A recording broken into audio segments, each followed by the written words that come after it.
দর্শক, আমরা এই মুহূর্তে আবারও চলে যাব আন্তর্জাতিক অপরাধ ট্রাইব্যুনালে। সেখানে রাষ্ট্রপক্ষের আইনজীবী কথা বলছেন সাংবাদিকদের সাথে। আমার সীমাবদ্ধতা থেকে আমি চেষ্টা করেছি, যথেষ্ট চেষ্টা করেছি। আমার তরফ থেকে চেষ্টার কোনো ত্রুটি ছিল না এবং আমার চেষ্টায় কেউ কোনো বাধাও দেয় নাই।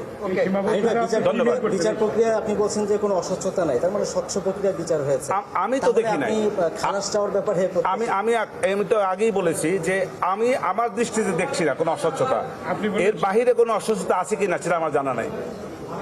আপনি বললেন সীমাবদ্ধতা থেকে আমি চেষ্টা করেছি। এই সীমাবদ্ধতাটা ওইটাই যে আসামি উপস্থিত থাকলে যে সমস্ত সুযোগ সুবিধা পাওয়া যায়, যে সমস্ত ডকুমেন্টারি এভিডেন্সেস হয়তো আমাকে ওনারা দিতে পারতেন, সেই সবগুলি দিয়ে আমি ফাইট করতে পারতাম, সেগুলো তো পারছি না।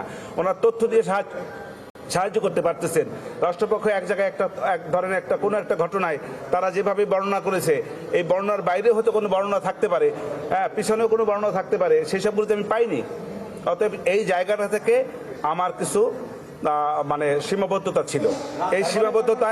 সেই সীমাবদ্ধতা আমার ক্লায়েন্টরা অনুপস্থিত থাকার কারণে।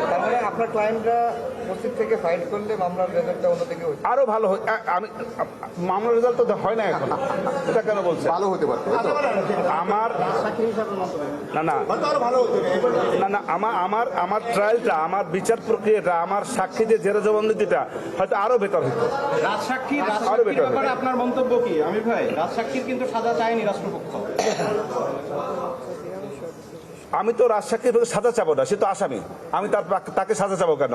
আমি তো তার কথা বিভিন্ন জবানবন্দিতে আমি বলেছি বিভিন্ন সময় যে সে তার নিজেকে বাঁচার জন্য, আমার আসামিদেরকে ভর করে নিজে বাঁচার জন্য সেই নিজেকে অ্যাপ্রুভার ডিক্লেয়ার করেছে।